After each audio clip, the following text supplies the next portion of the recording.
أشهد أن لا إله إلا الله وحده لا شريك له وأن سيدنا محمد صلى الله عليه وسلم عبده ورسوله. أيها المؤمنون أيتها المؤمنات أيها الصائمون أيتها الصائمات، سلام الله عليكم ورحمته وبركاته. شاء الله أن يكون درسنا الليلة عن تفعيل الوساطة في إصلاح ذات البين، وهذا العنوان ينقسم إلى قسمين. الدرس الأول عن وجوب إصلاح ذات البين، والدرس الثاني عن صفات المصلح. ونبدأ بالدرس الأول، أن نحمد الله الذي جعل في الاختلاف حكمة وفي فض النزاعات نعمة. اللهم صل على من أرسلته حكما بين الحق والباطل. اللهم أرنا الحق حقا واهدنا لاتباعه. في الحقيقة الاختلاف في الرأي ديجن محرك أساسي للفكر الإنساني، وسنة الله في خلقه ديجن مصدر الإبداع للتقدم. ولكن قد يتحول اختلاف الرأي إلى الخلاف والنزاع عندما تختفي الكلمة الطيبة وتكون المصالح متضاربة، فتتشدد المواقف وتفسد العلاقات بالتطرف في الكلام، فتفقد الثقة ويسوء الفهم، وإلى هذا الحد قد يمكن فض النزاع داخليا. قال صلى الله عليه وسلم: لا يحل للمؤمن أن يهجر أخاه فوق 3 أيام، وخيرهما البادي بالسلام. ولكن إذا نسينا ما ذكرنا به يتفاقم الوضع، وتظهر التكتلات وتبادل التهم، ويظهر القذف والتهديدات. أيها المؤمن الموفي بدين الله، قال صلى الله عليه وسلم: الفتنة نار لعن الله موقدها. الفتنة تتفاوت، ربي إلا ينعل من يبدان معناه هي أوقدها. هناك ضرورة ملحة لإصلاح ذات البين. نعود المستوى لابد من إصلاح ذات البين، وإذا لم يكن إصلاح تخرج النزاعات عن السيطرة، وتنزل لعناتها متتابعة، ويعتبر الخصم شيئا ماديا ويفقد كرامته الإنسانية. بتوليكن الإصلاح أن النزاع أني ألف فخص السيطرة أتنزل سمانوي لن يمنغ لعنات من السماء. هذه تعتبر الخصم ديجن شريلا المادي أهد بنادم، هذه فقد الكرامة الإنسانية.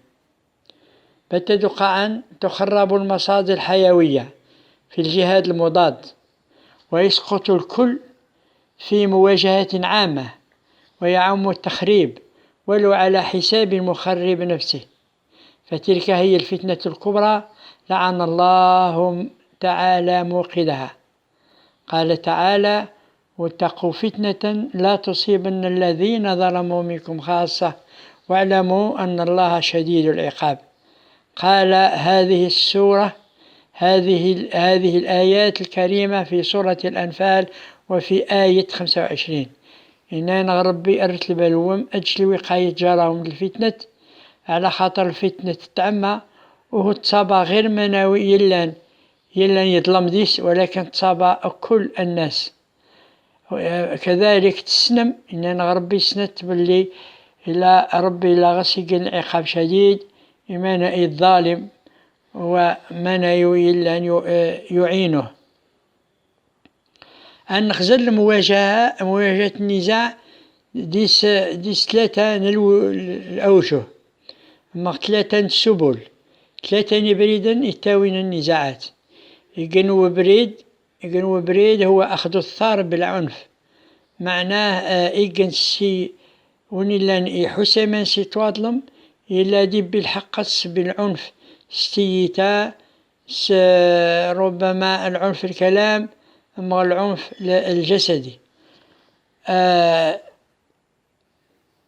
الفريق الثاني يذهبون إلى المحاكم، زواني سينسن رفعا الشكوى إلى المحاكم، والسبيل الثالث هو الإصلاح بين المتخاصمين. الحقيقة السبيل العنف يتكملس الوضع يتأزمت، يتكملس النزاع، يتعمق الهوة النزاع. وأما سبيل القانون يثير حب الانتقام لدى الطرف المحكوم عليه. سبيل بتحدث للقانون على كل حال. القانون ماذا يعمل؟ بتيتج مناوي لن يتورنا أديت كل الوسائل بس أرفع القضية تعاود من جديد. إذن الحقيقة المشكل والنزاع لم يحل. وسبيل إصلاح البين بالعكس يتهدى المشاعر، يصلح الفساد نهائيا. في الإصلاح من أعظم القيم. قال الله تعالى في سورة الأنفال في أوائل سورة الأنفال: فاتقوا الله وأصلحوا ذات بينكم.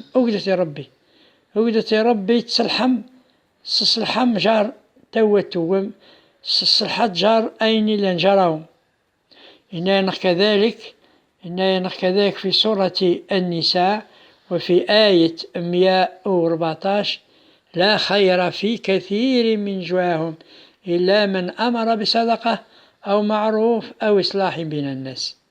إننا للشر خير يوشوشو، للشر خير يوشوشو غير بتا إلا ديس الأمر بالصدقة ما يقنشرا إلا المعروف. معناها ديك العمل يقنشرا إلا ديس الفايدة. أما ديس الإصلاح جار ميدا. ما عدا هذا الكثرة نشوشيون الكثرة النجوى إنما النجوى من الشيطان. أيها المصلح أسنيني إلا تساتتش أجداس ميدان باش تصلحد أخزر إلا تساتتش الإنسان، إلا تساتتش القضية إلا غرش الأساليب العمل. تعامل مع الإنسان باش تسند العواطف المطالب، تدرس القضية من جميع جوانبها، تستكشف الرواسب. معناها إن يكرم جاج والدباني، تخير أحسن السبل وأقوى من المناهج باش تفضد النزاع نهائيا، تصودد الأطراف إلى حل يرضيهما معا. أيها الوسيط المصلح، أثبت شخصيتك، عالج العواطف القوية، اكسب الثقة للمتخاصمين، أبناء الجسور الاتصال باش تسهل الحوار جار المتخاصمين، فهم المطالب من كل جهة، أدرك المخاوف من كل جهة، إشراك المعنيين في الإصلاح شركة باش دفن يقن الحل. معناها تكون نسينسن رابحين ديس أويتن بالعقل يستدرجهما لإيجاد الحلول الواقعية المرضية لكل الأطراف. أويتن ندوين معناها استدرجتن باش دفن يقن الحلول الواقعية باش تكون معناها هذه يمكن التطبيق حسن. يقن الحلول إلا أضراد نسيس كل الأطراف، يقن الحلول طبعا إلا أهديس مخالفة لشريعة الله. أيها المؤمنون، يكمن نجاح الوساطة في حسن الاتصال. الحقيقة النجاح الوساطة الإصلاح جار ميدان تكون واختني أنسن كيف نتواصل مع الآخرين باش نحول الخصوم إلا في الماضي خصوم بقت نحول إلى شركاء في المستقبل باش يسنينسن أدفن يقن الحل إلا أتني رضا. فيجب على الوسيط المصلح أن يتأكد إلا أول إلا نقن الطرف إلا توضس الطرف وضدا واضح إلا فهمت يقن فهم صحيح بتوه يلزم أدي الإعانة الخدمة أدي السفهم معنى هاديوي أول نقن الطرف وضدا ولكن يجن أولي لين، يجن أولي لطيف، يجن أولي لا يثير المشاعر، بالعكس، ولكن هذا يركز القضية، وهذا يركز الأشخاص، هذا يركز القضية بكل ما فيها من تعقيدات. لازم تكون الجلسات الوسطاء تكون ديك المصدر إلا يتاوي كل معلومات، معناه كل معلومات إلا لازمة أتنتي بابس. كذلك يكون ديك الضوء يضوى الزوايا إلى مظلمة يستوني إلا والدبانين والسكشفن الدبانين في قضية نزاع. هذا يكون كذلك ديك المختبر، ديك اللابوراتوار ينتج الحلول تردى يسني الأطراف. الجلسات الإصلاحية يلزم تكون معناها ديك المصدر كل معلومات في قضية، يلزم تكون ديك الأشعة إلا تبين أين إلا معناه يكرم في القضية، دوين إلا معقد في القضية. ديك المختبر إلا ينتج الحلول إلا يتردان الأطراف. أسنيني أيها المصلح، خذ بعين الاعتبار تركيبة الحديث لحسن إدراك مدلول الكلمات. معناه المصلح يلزم يكون يسن كيفاه يفهم الحديث المتخاصمين، يفهم ما بين السطور، يفهم الواقع من الكلمات. بتد معنا نسنت كنا تصدر نتساون طرف وما ساون طرف، يفهم الواقع النبرة تيمانس اللي يستوى السيس الإيجاس الأطراف. يزم يفهم يفهم بتا يلا يقصديني ما بتا ينا، ما بتا إلى عول ديني، إما بتا إلى السكرام سوين يقصديني. وكذلك هذه البالس حديث الجسم، هذه البالس تطاوي نص يدار نص للكفاتتس وكلت إنه تعبرنت الواقع من الكلمات إلا ربما ولدفغنت المتكلم، أما فغنتد بصح ليست واضحة وتوضحها النبرة ويوضحها كذلك تحركات الجسم. يلزم أن نعتبر سوال ربي سبحانه وتعالى إلا قرن في سورة ياسين وفي آية 65 لمن عزمت قرن زديا يوم القيامة. ربي سبحانه وتعالى هذه صلح باسم هذه صلح إماون ميدن أتشهدن إفسن أتشهدن إدارا أتشهدن سوين الجن. اليوم نختم على أفواههم وتكلمنا أيديهم وتشهد أرجلهم بما كانوا يكسبون. شيء في الدنيا إلا وشأن بعض الرموز إلا أنسن تحركات بنادم أنسن بتا يلي خساديني ما بتا إلى السكرم واللي غيساديني. توني ديك المهارة يزم تكسب بالممارسة، يزم تكسب الوسيط المصلح باش يكون فعال في وساطته. فعال الوسيط فعال الوسيط بالتدريج يأخذ بعين الاعتبار قدرة الفهم المتفاوتة عند الأشخاص. زي دي السن ميدن غصن قدرته فهم من بعض القضايا بسهولة. هذه السن قدرة نوفهم تلا تمنقص سي ماني تبدأ ماني تعود تمنقص تعود إلى الربع في طريقها للطرف الآخر. المعنى سيلا قدرة نوفهم معناه نجن الكلام يجن ويوال يلا أدي بدأ يجن طرف أدي أود الطرف أدي يمكن أدي تقلص أدي يمكن أدي توفهم سيس غير ربع نواني إلا إرادة السيس وني خصنا هادي السيول قبل هادي السيول قبل هادي السيول إني لا معناه إلا تابش ناس باش هاتيني باش هادي عبر غفص التعبير هاد اسمه كسب السي الحقيقية نويني لان وين إلا تبجنستيني، ثم بعد ذلك أضزوا الطرف الآخر سكل كيفية إلا أتفهم ويتقلص، وقد يتقلص ماشينا إلى الربع. وعليه أن يأخذ بعين الاعتبار ساعة الحافظة وقدرات الذاكرة. إذن هذه بعين الاعتبار إلا مدنوه فهما سوى لقن، وهو فهما يزمد يكون معنى هذه راقب باللي أفهم اللي توفهم باللي أيني ينقن طرف إلى التوضس الطرف أيضا بسهولة وبكاملها، على خاطر المعدل وين نشين نخزر، وين أسنتسلى، وين نخزر تقيمة 50% في الذاكرة. بتنسلس نخزرت نشرحت يقن حد تقيمة 70% في الذاكرة. وبتا كذلك إمارو نخزرت نسلس نخزرت نشرحت نخدم سوي معناه نطبقت النعوض 90% وقليل ما النعوض 100%.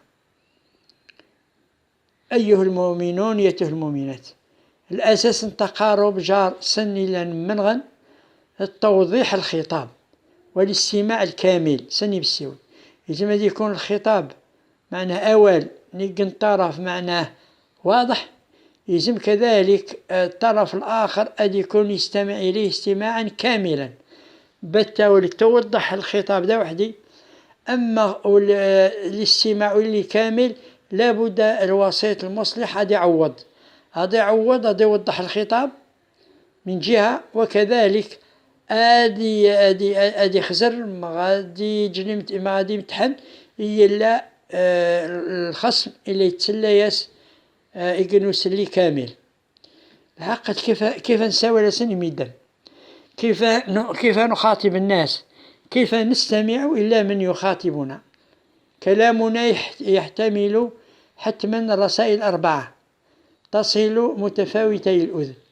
مارو باش نفهم كيف الخطاب يتطاوض الجانب الآخر، أن السن كل ما نسيو لي قنشا إلا ديس 4 الرسائل نلا نتودتنت هل نتودتنت دا وحدي مغو، فعلينا إدراكها لحسن الاستماع والمتابعة. يلزم أن ندرك أو الرسائل 4. أولا الكلام خصنا توجد كنشا اللي باين ديس الألفاظ بصح هو غير الألفاظ اللي نتودى المعنى إلا منشينا إلا معناه إلا الجسم يتكلم إلا تطاول للسوالنت إدار للسوالنت الالتفاتات سوالنت الواقع لا توناليتي ماشينا كذلك لا تعبر كل شيء يعبر. ولذا يلزم سكن التكوين دا وحدي مناو إلا أن يصلحوا ذات البين باش ادي درقع يسيونو ان شاء الله. هذا تسيود ربي ادي نجم ادي استصلاح جار ميدان بكيفية معناها بكيفية صالحة. اللهم اجعلنا من الذين يستمعون قولا فيتبعون أحسنه، أولئك الذين هداهم الله وأولئك هم أولو الباب. ربنا لا تؤاخذنا إن نسينا أخطأنا، ربنا ولا تحمل علينا إسرا كما حملته على الذين من قبلنا، ربنا ولا تحملنا ما لا طاقة لنا به، واعف عنا واغفر لنا وارحمنا أنت مولانا فانصرنا على القوم الكافرين برحمتك وعفوك وكرمك يا أرحم الراحمين. تباركت وتعاليت يا ذا الجلال والإكرام. وصلى اللهم وسلم وبارك على سيدنا محمد خاتم النبيين، وسلام على المرسلين، والحمد لله رب العالمين.